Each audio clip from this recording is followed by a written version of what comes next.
ਅੱਜ ਅਸੀਂ ਇੱਥੇ ਚੰਡੀਗੜ੍ਹ ਦੇ ਯੂਟੀ ਗੈਸਟ ਹਾਊਸ ਵਿੱਚ ਆਏ ਹਾਂ। Press information bureau, ministry of information and broadcasting ਨੇ ਅੱਜ ਇੱਕ ਵਾਰਤਾਲਾਪ ਪ੍ਰੋਗਰਾਮ ਆਯੋਜਿਤ ਕੀਤਾ ਸੀ।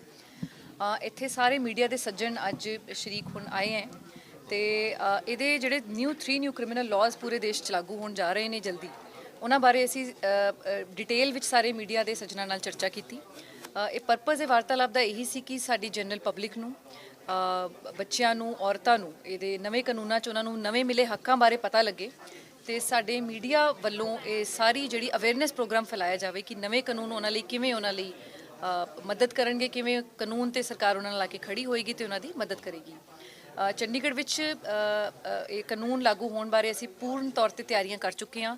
ਸਾਡੇ ਕੋਲ ਨਵਾਂ ਇਨਫਰਾਸਟ੍ਰਕਚਰ, ਸੌਫਟਵੇਅਰਸ, ਸਾਰੇ ਮੁਲਾਜ਼ਮਾਂ ਦੀ ਟ੍ਰੇਨਿੰਗ ਇਹਦੇ 'ਚ ਮੁਕੰਮਲ ਹੋ ਚੁੱਕੀ ਹੈ ਤੇ ਜਲਦੀ ਹੀ 1 ਜੁਲਾਈ ਤੋਂ ਪੂਰੇ ਹੀ ਦੇਸ਼ 'ਚ ਸਾਰੇ ਨਵੇਂ ਕਾਨੂੰਨ ਲਾਗੂ ਹੋਣ ਜਾ ਰਹੇ ਨੇ ਤੇ ਸਾਨੂੰ ਉਮੀਦ ਹੈ ਕਿ ਚੰਗੇ ਤਰੀਕੇ ਨਾਲ ਪੂਰੇ ਦੇਸ਼ 'ਚ ਲਾਗੂ ਹੋਣਗੇ, ਸਾਡੇ ਵਿਕਟਿਮਸ ਨੂੰ ਜਸਟਿਸ ਮਿਲੇਗੀ। ਅਕਸਰ ਇਹ ਗੱਲ ਕਈ ਵਾਰੀ ਦੇਖਿਆ ਜਾਂਦਾ ਹੈ ਕਿ ਇਲਜ਼ਾਮ ਜਿਹੜੇ ਨੇ ਉਹ ਪੁਲਿਸ ਤੇ ਵੀ ਲੱਗ ਜਾਂਦੇ ਨੇ ਕਿ ਪੁਲਿਸ ਨੇ ਜਿਹੜਾ ਹੈ ਚੱਜ ਨਾਲ ਜਿਹੜਾ ਹੈ ਇਨਵੈਸਟੀਗੇਸ਼ਨ ਨਹੀਂ ਕੀਤੀ, ਕੋਈ ਇਨਸਾਫ ਜਿਹੜਾ ਚੱਜ ਨਾਲ ਨਹੀਂ ਮਿਲ ਪਾਇਆ। ਉਸ ਨੂੰ ਕਿੱਦਾਂ ਦੇਖਿਆ ਜਾਵੇ? ਉਸ ਨੂੰ ਕੀ ਇਹਨਾਂ ਕਾਨੂੰਨਾਂ ਦੇ ਤਹਿਤ ਕਿਸੇ ਨਾ ਕਿਸੇ ਤਰੀਕੇ ਦਾ ਕੋਈ ਇੱਦਾਂ ਫੁੱਲ ਪ੍ਰੂਫ ਕੀਤਾ ਜਾ ਸਕਦਾ ਤਾਂ ਕਿ ਇਲਜ਼ਾਮ ਨਾ ਲੱਗਣ? ਦੇਖੋ, ਇਹ ਕਾਨੂੰਨਾਂ 'ਚ ਜਿਵੇਂ ਮੈਂ ਪਹਿਲੇ ਦੱਸਿਆ ਕਿ ਸਿਰਫ ਪੁਲਿਸ ਬਾਰੇ ਹੀ ਨਹੀਂ, ਸਾਰੇ ਹੀ ਪਿਲਰਸ ਬਾਰੇ ਚੈੱਕਸ ਐਂਡ ਬੈਲੈਂਸਿਸ ਰੱਖੇ ਗਏ ਨੇ। ਕੋਈ ਵੀ ਪਿਲਰ ਜ਼ਿਆਦਾ ਪਾਵਰਫੁਲ, ਐਕਸਟਰਾ ਪਾਵਰਫੁਲ ਨਾ ਬਣੇ ਤੇ ਵਿਕਟਿਮਸ ਨੂੰ ਜਿਹੜਾ ਜਸਟਿਸ ਨਾ ਮਿਲ ਪਾਈ, ਇਸ ਤਰ੍ਹਾਂ ਦੀ ਕਿਸੇ ਕੋਲ ਪਾਵਰ ਨਹੀਂ ਹੈ। ਚੈੱਕਸ ਐਂਡ ਬੈਲੈਂਸਿਸ ਤੇ ਪੂਰਾ ਬੈਲੈਂਸ ਆਊਟ ਕਰਕੇ ਹੀ ਇਹ ਨਵੇਂ ਕਾਨੂੰਨ ਬਣਾਏ ਗਏ ਨੇ ਤੇ ਜਿਹੜੇ ਵੀ ਅਸੀਂ ਹੁਣ ਟ੍ਰੇਨਿੰਗ ਚੱਲ ਰਹੀ ਹੈ ਤੇ ਜੱਜਸ ਨਾਲ, ਲਾਇਰਸ ਨਾਲ, ਐਡਵੋਕੇਟਸ ਨਾਲ, ਉਸ ਤੋਂ ਬਾਅਦ FSL ਦੇ ਐਕਸਪਰਟਸ ਨਾਲ, ਡਾਕਟਰਸ ਨਾਲ, ਸਾਰਿਆਂ ਨੇ ਹੀ ਇਹ ਕਾਨੂੰਨ ਨੂੰ ਡਿਟੇਲ 'ਚ ਪੜ੍ਹਿਆ ਹੈ। ਸਾਰਿਆਂ ਨੇ ਹੁਣ ਇਹਦੇ 'ਚ ਟ੍ਰੇਨਿੰਗ ਦੇ ਰਹੇ ਹੈ ਤੇ ਲਾਗੂ ਜਲਦੀ ਹੋਣ ਵਾਲੇ ਹੈ। ਸਾਰਿਆਂ ਨੂੰ ਹੀ ਇਹ ਉਮੀਦ ਹੈ ਕਿ ਇਸ ਤਰ੍ਹਾਂ ਦੀ ਕੋਈ ਵੀ ਪ੍ਰੋਬਲਮ ਸਾਨੂੰ ਆਉਣ ਵਾਲੇ ਦਿਨਾਂ 'ਚ ਨਹੀਂ ਆਏਗੀ। ਜੇ ਆਏਗੀ ਤਾਂ ਜੋ ਵੀ ਕਾਨੂੰਨ ਬਣਦਾ ਹੈ ਉਹ always open to judicial scrutiny ਹੁੰਦਾ ਹੈ, ਕੋਰਟ 'ਚ ਵੀ ਚੈਲੰਜ ਹੁੰਦਾ ਹੈ ਤੇ ਕੋਈ ਵੀ ਇਸ ਤਰ੍ਹਾਂ ਦੀ ਗੱਲ ਹੋਏਗੀ ਉਹਦੇ 'ਚ ਸਮੇਂ-ਸਮੇਂ ਤੇ ਅਸੀਂ ਅਮੈਂਡਮੈਂਟਸ ਵੀ ਕਰ ਸਕਦੇ ਹਾਂ।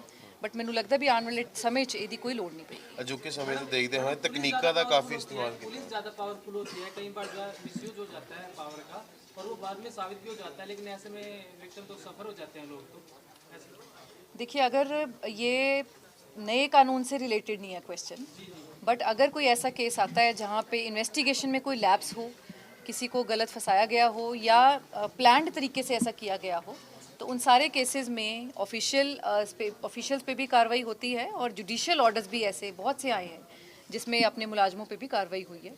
पुलिस इन्वेस्टिगेशन एजेंसी खुद अपने तौर पे भी ये ध्यान रखती है कि कोई भी ऐसे इन्वेस्टिगेशन में लैप्सेस हो तो समय समय पे इन्वेस्टिगेटिंग ऑफिसर्स को उसके बारे में बताया जाता है, उनको पुलअप किया जाता है और अगर कोई भी ऐसी बात आती है तो उनके खिलाफ डिपार्टमेंटल कार्रवाई भी की जाती है। ਟੈਕਨੀਕਲ ਐਡਵਾਂਸਮੈਂਟਸ ਕਿੱਦਾਂ ਦੀਆਂ ਹੈਗੀਆਂ ਨੇ ਮੈਡਮ? ਕਿਉਂਕਿ ਕਿਹਾ ਵੀ ਜਾ ਰਿਹਾ ਕਿ ਜਿਹੜਾ ਅਜੋਕੀ ਤਕਨੀਕ ਦਾ ਇਹਨਾਂ ਕਾਨੂੰਨਾਂ ਦੇ ਤਹਿਤ ਕਾਫੀ ਇਸਤੇਮਾਲ ਕੀਤਾ ਜਾਏਗਾ। ਟੈਕਨੋਲੋਜੀ 'ਚ ਇਹਦੇ 'ਚ ਕਾਫੀ ਜ਼ਿਆਦਾ ਇੰਪਰੂਵਮੈਂਟ ਸਾਰੇ ਹੀ ਦੇਸ਼ 'ਚ ਦੇਖਣ ਨੂੰ ਮਿਲੇਗੀ। ਇਨਵੈਸਟੀਗੇਟਿੰਗ ਆਫਿਸਰਸ ਕੋਲ ਨਏ ਤੇ ਸੋਫਿਸਟੀਕੇਟਿਡ ਟੈਬਲੇਟਸ, ਫੋਨਸ ਹੋਣਗੇ, ਡਿਜੀਟਲ ਐਵੀਡੈਂਸ ਨੂੰ ਪੈਨ ਡਰਾਈਵਸ ਤੇ ਹੋਰ ਤਰ੍ਹਾਂ ਦੇ ਡਿਵਾਈਸਿਸ 'ਚ ਰਿਕਾਰਡ ਕਰ ਪਾਣਗੇ। ਉਸ ਤੋਂ ਬਾਅਦ ਜਿਹੜੀ ਸਾਡੀ ਇਨਵੈਸਟੀਗੇਸ਼ਨ ਹੈ ਹੁਣ ਡਿਜੀਟਲ ਮੋਡ ਤੇ ਹੋਣ ਜਾ ਰਹੀ ਹੈ। ਜਿੰਨੀ ਵੀ ਸਾਡੀ ਚਾਰਜ ਸ਼ੀਟ ਹੋਣਗੀਆਂ ਉਹ ਡਿਜੀਟਲ ਰੂਪ 'ਚ ਹੀ ਸਾਡੀਆਂ ਕੋਰਟਸ ਵੱਲ ਜਾਣਗੀਆਂ। ਕੋਰਟਸ ਵੀ ਉਹਨੂੰ ਡਿਜੀਟਲ ਫਾਰਮ 'ਚ ਦੇਖਣਗੇ ਤੇ ਉਹਨੂੰ ਉਹਦੇ ਤੇ ਟ੍ਰਾਇਲ ਚੱਲੇਗਾ।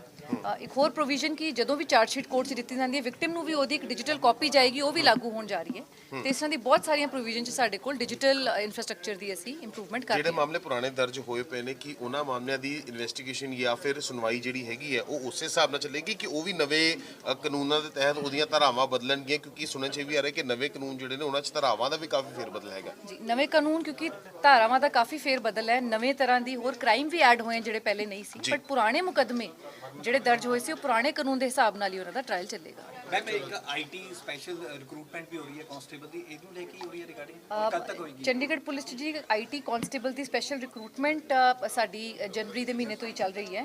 ਉਹਨਾਂ ਦਾ ਫਿਜ਼ੀਕਲ ਟੈਸਟ ਥੋੜੇ ਹੀ ਦਿਨ 'ਚ ਪੂਰਾ ਹੋਣ ਵਾਲਾ ਹੈ ਤੇ ਜਦੋਂ ਇਹ ਲਾਜ਼ ਬਣ ਜਾਣਗੇ ਉਸ ਤੋਂ ਬਾਅਦ ਉਹਨਾਂ ਦੀ ਟ੍ਰੇਨਿੰਗ ਕਰਾ ਕੇ ਉਹਨਾਂ ਨੂੰ ਵੀ ਡਿਪਲੋਏ ਕੀਤਾ ਜਾਏਗਾ। ਜਦੋਂ ਤੱਕ IT ਕਾਂਸਟੇਬਲ ਸਾਡੇ ਕੋਲ ਨਹੀਂ ਆਉਂਦੇ ਉਦੋਂ ਤੱਕ ਅਸੀਂ ਕੰਟਰੈਕਟ ਤੇ ਅਸੀਂ ਜੂਨੀਅਰ ਡਾਟਾ ਐਨਾਲਿਸਟ ਨੂੰ ਹਾਇਰ ਕਰ ਰਹੇ ਹਾਂ ਤਾਂ ਕਿ ਸਾਨੂੰ ਇੰਪਲੀਮੈਂਟੇਸ਼ਨ 'ਚ ਕੋਈ ਪ੍ਰੋਬਲਮ ਨਾ ਆਵੇ। ਕੋਈ ਸਪੈਸ਼ਲ ਪੋਰਟਲ ਜਿਹੜਾ ਸੁਣਵਾਈ ਦੇ ਲਈ ਜਾਂ ਫਿਰ ਇਸ ਇਹਨਾਂ ਕਾਨੂੰਨ ਦੇ ਤਹਿਤ ਬਣਾਇਆ ਜਾਏ? ਦੇਖੋ, ਸਪੈਸ਼ਲ ਐਪਸ ਨੇ ਨੈਸ਼ਨਲ ਕ੍ਰਾਈਮ ਰਿਕਾਰਡਸ ਬਿਊਰੋ ਨੇ ਨੈਸ਼ਨਲ ਲੈਵਲ ਤੇ ਜਾਰੀ ਕੀਤੀਆਂ। ਸਾਕਸ਼ੀ ਐਪ ਜੋ ਕਿ ਪੁਲਿਸ ਦੀ ਐਪ ਹੈ, ਤੇ ਨਿਆਇ ਸ਼ਰੂਤੀ ਐਪ ਜਿਹੜੀ ਕਿ ਆਨਲਾਈਨ ਵੀਸੀ ਦੇ ਥਰੂ ਜਿਹੜੇ ਵੀ ਉਹ ਜਨਰਲ ਪਬਲਿਕ ਵੀ ਯੂਜ਼ ਕਰੇਗੀ ਜੀ। ਤੇ ਆਨਲਾਈਨ ਵਿਟਨੈਸਸ ਐਗਜ਼ਾਮੀਨੇਸ਼ਨ ਕੋਰਟ 'ਚ ਪੇਸ਼ੀਆਂ ਦੇ ਦੌਰਾਨ ਉਹਨਾਂ ਨੂੰ ਯੂਜ਼ ਕਰ ਸਕਦੀ ਹੈ। ਉਸ ਤੋਂ ਇਲਾਵਾ BPRND ਦੀ ਵੈਬਸਾਈਟ ਤੇ ਸਾਰੇ ਹੀ ਨਵੇਂ ਕਾਨੂੰਨਾਂ ਬਾਰੇ ਜੋ ਚੇਂजेस ਹੈ ਸਾਰੇ ਦਿੱਤੇ ਗਏ ਨੇ ਤੇ ਉਹਨਾਂ ਬਾਰੇ ਵੀ ਪਬਲਿਕ ਉੱਥੇ ਜਾ ਕੇ ਪੜ੍ਹ ਸਕਦੀ ਹੈ। सीरियल से लेके डिस्कवरी चैनल पे बहुत कुछ देखा हुआ है। मैं थोड़ा सा उसको सिंपल कर देता हूँ। फॉरेंसिक के जो जन्मदाता थे उनका नाम था हेनरी लुकार्ड। बहुत अच्छा काम करके देखे थे, विश्व को एक बहुत अच्छी साइंस देके गए। लुकार्ड साहब ने एक प्रिंसिपल इजाद किया फॉरेंसिक का, जिसमें उन्होंने कहा कि जब when two things come in contact with each other they leave traces. ठीक है ना, मैं इस पे हाथ रखता हूं तो मेरे फिंगरप्रिंट आ रहे हैं, ये गिलास पे मैंने हाथ रखा मेरे फिंगरप्रिंट आ रहे हैं, मैं इनको पकड़ता हूं तो मेरे फिंगरप्रिंट आ रहे हैं। इसी तरह जब दो चीजें पास में जुड़ती हैं तो वो एविडेंस छोड़ती हैं। वो एविडेंस फॉरेंसिक का जन्मदाता था। वहां से लुकार्ड प्रिंसिपल से स्टार्ट हुई फॉरेंसिक, आज 2024 तक वेल डेवलप्ड साइंस हो चुकी है। यहाँ पे फिर रुके आपको मैं सिंगापुर, अमेरिका और जापान, जिन कंट्रीज के कन्विक्शन रेट काफी बेहतर है, उनकी वर्किंग प्रोसीजर पे अगर लेके जाऊं, they don't bank upon the human witness. उनकी जो डिपेंडेंसी है वो फॉरेंसिक एविडेंस पे ही है। वो कहते साहब हमें नहीं जरूरत है अभी इनके, मैं गवाही कराऊंगा फिर ये मुकर जाएंगे विटनेस बॉक्स में जाके और सिस्टम उसको झेलेगा। नो, जैसे वी आर हैप्पी, हमारे पास फॉरेंसिक टूल्स बहुत हैं, ज्यादा से ज्यादा हम इनका मेडिकल टेस्ट करा लेंगे, हम इनका नार्को एनालिसिस टेस्ट करा लेंगे। आपने कुछ वर्ष पहले सुना था नार्को एनालिसिस टेस्ट को इजाद किया गया, बट राइटली और रॉन्गली इन 2012 के वर्ष में ऑनरेबल सुप्रीम कोर्ट ने उसके ऊपर रोक लगा दी। 2012 से पिछले अगर उसके 5-7 साल देखे, नार्को एनालिसिस टेस्ट ने पुलिस और प्रोसिक्यूशन एजेंसी को बहुत हेल्प किया था, क्योंकि that was considered as almost 90% foolproof test. क्योंकि अल्टीमेटली जो ट्रायल है वो किस चीज की जंग या किस चीज का जो वॉर है, दैट इज सच एंड झूठ। अब आप जितना मर्जी जोर लगा लें, अदालत या पुलिस ऑफिसर जिसको इंटेरोगेट कर रहा, वो आदमी चाहे तो काफी चीजें छुपा सकता है ना। वो उसने आंसर अपने माइंड में फ्रेम बनाया कि मुझे नहीं इस एरिया में जाना ही नहीं, कि मैं तो जी मेरा कोई रोल नहीं है इसमें, मैंने ये ट्रांजैक्शन नहीं करी। अब वो एक लेवल के बाद पुलिस ऑफिसर वो कितना जोर लगा लेगा अगर चीजें नहीं सामने आएंगी। So that was the challenge, और इसको दूर किया था नार्को टेस्ट ने। 2012 जिस टाइम सुप्रीम कोर्ट ने ऐतिहासिक फैसला दिया जिसका नाम था Selvi versus state of Karnataka, 2012 supreme court, page number is 1974। तो सेल्वी स्टेट ऑफ कर्नाटका का फैसला आने से पहले जो सेंसिटिव केसेस थे एटलीस्ट उसमें पुलिस ने इंटेरोगेशन के टाइम, इन्वेस्टिगेशन के टाइम उस टेस्ट की मदद ली। उस टेस्ट में मदद प्रोवाइड करने वाले थे डॉक्टर्स जो कंफर्टेबल थे और एक्सपर्ट थे। सो बड़ा छोटा सा टेस्ट था। उस टेस्ट में क्या था, ब्रेन में एक इंजेक्शन इंसर्ट किया जाता है जिसका नाम है सोडियम पेंटाथोल। सोडियम पेंटाथोल की क्या खासियत है कि हम नॉर्मल इंसान अगर हम 3 दिन ना सोएं, कोई भी वजह हो जाए, कोई कारण हो जाए, 3 दिन हम ना सो पाए, तो एक जो मेंटल स्टेट हमारा आएगा वो क्रिएट कर देता है सोडियम पेंटाथोल नार्को टेस्ट में, जब किसी अक्यूज्ड को उसको इंजेक्शन लगाते हैं। अब आप सोचो कि 3 दिन आप सोए नहीं, तो माइंड में उस वाली स्टेज पे सबसे बड़ी और इंपॉर्टेंट चीज एक ही होगी कि नींद। ठीक है जी, उसमें थोड़ी कोई आदमी सोचेगा कि IPL का स्कोर क्या हो रहा है, या वो फलाने पे इलेक्शन में कौन जीता, कितने मार्जिन से जीता। No, he only says you leave anything, let me sleep, क्योंकि 3 दिन से मैं सोया नहीं हूं। That is the point. यहाँ पे नार्को का जो डॉक्टर था उसके पास क्वेश्चनियर थे। इन्वेस्टिगेटिंग ऑफिसर ने अपने 4 सवाल लिख के दिए थे, डॉक्टर साहब ये 4 सवाल है, मुझे पूछने हैं कि हथियार कहाँ पे छुपाया है, फलानी डेट पे तुम कहाँ थे और साथ में तेरे कौन थे, मेरे 4 सवाल है। वो जब आदमी को आप सोडियम पेंटाथोल का असर होता था, उसको नींद आने लगती थी, डॉक्टर उसको पेटिंग करता था, उसको उल्टाया होता था बेड पे, पेटिंग इस करते, वो कहता था तेरे को मैं सोने दूंगा, कॉन्फिडेंस में लेता था डॉक्टर भी, तू ये बता दे तू सो जा, ये पुलिस अफसर साहब तेरे को कोई तंग नहीं करेंगे, मैं श्योर करता हूँ, मेरी गारंटी है। उस सिचुएशन में ना आदमी सच झूठ नहीं कर सकता, वो सही बोलेगा। That is the beauty of the test and the circumstances which has been created on the table. और उसके पास वो, क्योंकि हम जब झूठ बोलते हैं हम एक्स्ट्रा कॉन्शियस होते हैं, हम अपने मुंह पे बहुत ध्यान रखते हैं, अपनी बॉडी लैंग्वेज पे बहुत ध्यान रखते हैं, हम कॉशियस होकर झूठ बोलते हैं ना, बचपन से बोल रहे हैं जब, कोई ऐसी बात नहीं, तो हम सतर्क होते हैं, तो वो सतर्क नहीं हो पाएगा। That was narco. लेकिन जैसे मैंने कहा राइटली और wrongly supreme court of India ने 2012 में उसको स्ट्रक डाउन कर दिया कि नहीं, भारतीय जूरिस्प्रूडेंस इसके लिए तैयार नहीं है, हमारे यहाँ काफी लोग अभी भी बहुत ज्यादा पढ़े लिखे नहीं, उनको समझ नहीं आएगा, सो एंड सो। हालांकि ऑफ द रिकॉर्ड आपसे सिर्फ मैं इसको रिपोर्ट मत करना, मैंने जब ये फैसला आया as a student of law, मैंने चेक किया कि सुप्रीम कोर्ट ने इतना ऐतिहासिक फैसला इतनी जल्दी भी दे दिया और इतना अलग तरीके से दे दिया। क्या अगर ये कोई नॉर्मल हमारे देश का नागरिक होता तो क्या तब भी ऐसे फैसले आते? सो फिर जाके रिसर्च करके पता लगा that Selvi was in fact madam S Jayalalithaa. So why in this case the title doesn't have S Jayalalitha versus State of Karnataka? That is the big question mark, right? अब ठीक है ना, अभी तक हमें इस गैदरिंग में भी अब पता लगा। So I research as a student of law कि क्या ये इतना क्या खास आ गया कि सुप्रीम कोर्ट ने पूरा जोर लगा दिया। वो जोर इस करके लगाना पड़ा, बाकी आप सब समझदार हैं।